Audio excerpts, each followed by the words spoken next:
સુરેન્દ્રનગરના બજાણા નજીક ભારે વરસાદથી પુલિયું બેસી ગયું। પુલિયું બેસી જતા માલવણ દસાડા વચ્ચેનો વાહન વ્યવહાર કપાયો।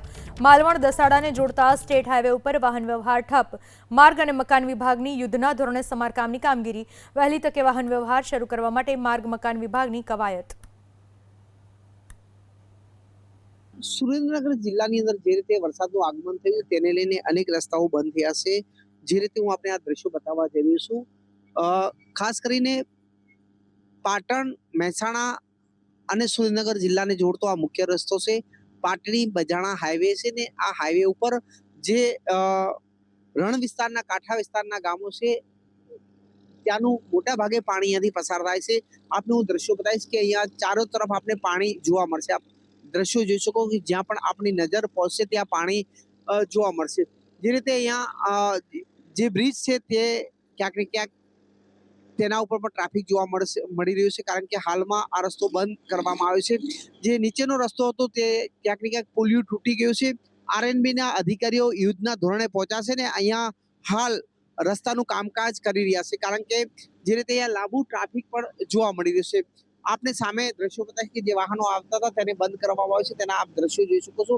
જે રીતે વરસાદનું આગમન થયું ને વરસાદના આગમન સાથે કેટલાક રસ્તાઓ બંધ થયા છે તેના આ દ્રશ્યો છે।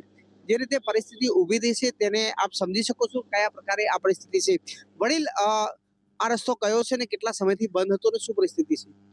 હું દિલુભા ગઢવી, આરએનબી સ્ટેટ સુરેન્દ્રનગર સબ division number 2, Dudhrej Malvan Patdi Dasada Bahucharaji state highway 19 number.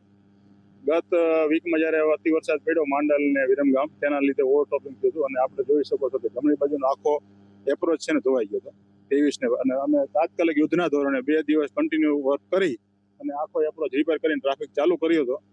ફરી પાછો ગત 2 દિવસમાં જે વરસાદ પડ્યો જેના કારણે ફરીને પાછું ધોવાઈ ગયું, જે તાત્કાલિક ગત રાત્રિથી રિપેરિંગનું કામ ચાલુ છે અને અત્યારે ટ્રાફિકેબલ રોડ કરેલ છે। ખાસ કરીને અહીંયા પાણી ભરાય છે, ખૂબ બધું પાણી છે, કેટલા વિસ્તાર પ્રભાવિત થયો છે?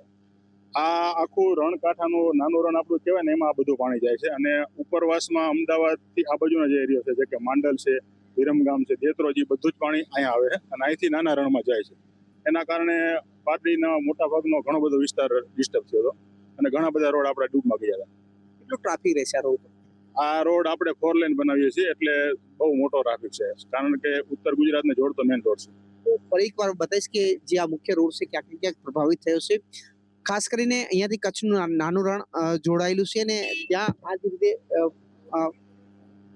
વાહન વ્યવહાર પસાર થાય છે, પરંતુ જે રીતે કચ્છના નાના રણ તરફ જ્યારે પાણીનો પ્રવાહ વધારે થયો છે ત્યારે આ તમામ હાલ આપ દ્રશ્યો જોશો ચારો તરફ જે રીતે પાણી જોવા મળ્યું છે આ જ પરિસ્થિતિ ઊભી થઈ છે, કારણ કે જે પરિસ્થિતિ રોડ તૂટ્યો છે આરએનબી ના અધિકારીઓ પહોંચ્યા છે ને હાલમાં આ રોડની જે કામગીરી છે તે શરૂ કરી છે ને તાત્કાલિક ધોરણે યુદ્ધના ધોરણે વાહન વ્યવહાર ફરી એકવાર ચાલુ થાય તે માટે જહેમત ઉઠાવી રહ્યા છે। હારૂન નગોઈ, એબીપી મહેસાણા।